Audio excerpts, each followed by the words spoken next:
Rang Rasiya music बूंदिया की झमाझम प्रस्तुति।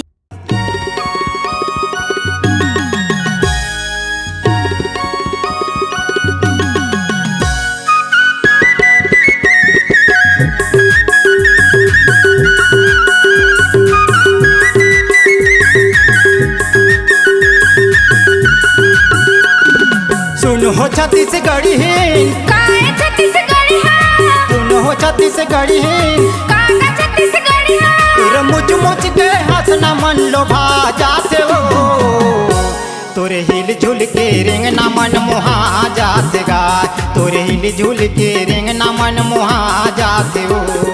सुन का छत्तीसगढ़ी काहे छत्तीसगढ़ी सुन का छत्तीसगढ़ी काहे छत्तीसगढ़ी तोरे मीठे मीठे बोली मामोहा जातुगा तोरे हिल झुल के रंग न मामोहा जातुगा तोरे हिल झुल के रंग न मामोहा जातुगा।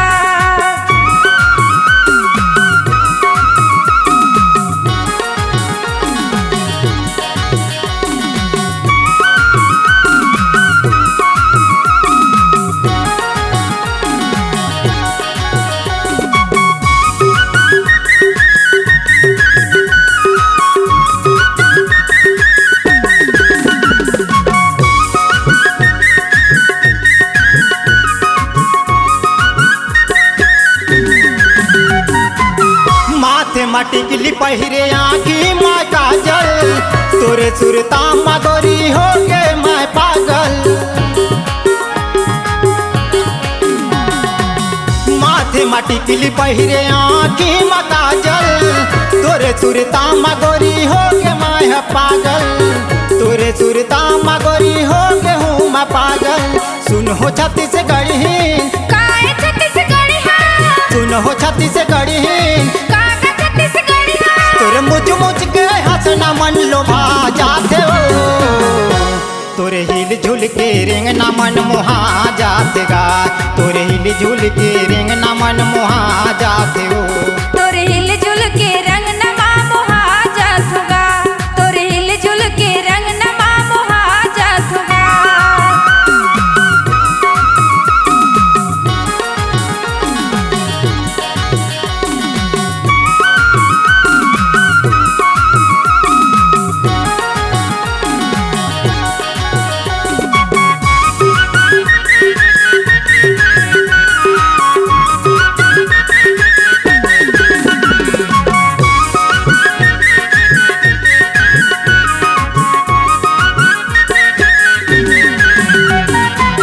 मुरमा पगड़ी बांधी पहने धोती कुर्ता रही रे आखी राजा तोर भोला सुरता।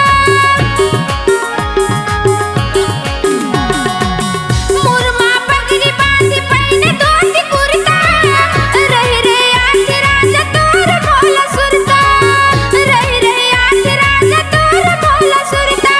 सुन का छत्तीसगढ़ी काहे छत्तीसगढ़ी सुन का छत्तीसगढ़ी काहे छत्तीसगढ़ी तोरे मीठे मीठे बोली मामोहा जातुगा तोरे हिल झुल के रिंग ना मन मुहा जाते गा तोरे हिल झुल के रिंग ना मन मुहा जाते हो।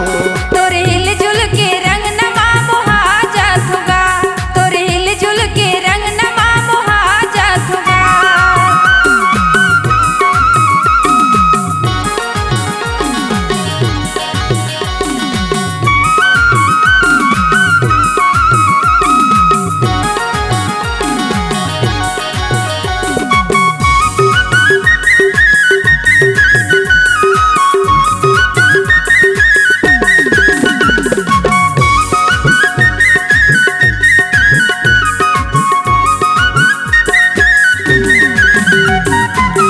लाल के लुगरा पहिरे करिया के बंडी मोला देख देख के मारत रही था चंडी। लाल के लुगरा पहिरे करिया के बंडी मोला देख देख के मारत रही था चंडी मोला देख देख के मारत रही था चंडी। सुन हो छत्तीसगढ़ी काहे छत्तीसगढ़ी सुन हो छत्तीसगढ़ी काका छत्तीसगढ़ी तोर मुझ मुझ के हंस हंसना मन लोभा जाते हो तोरे हिल झुल के रेंगना मन लोभा जाते गा तोरे हिल झुल के रेंगना मन मोहा जाते हो तोरे हिल जुल के रंग नमा मोहा जात होगा तोरे हिल जुल के रंग नमा मोहा जात होगा सुन हो छत्तीसगढ़ी काहे छत्तीसगढ़ी हा सुन हो छत्तीसगढ़ी काका छत्तीसगढ़ी हा तोरे मुझ मुझ के हंसना मन लोभा जाते हो तोरे हिल झुल के रेंगना मन मोहा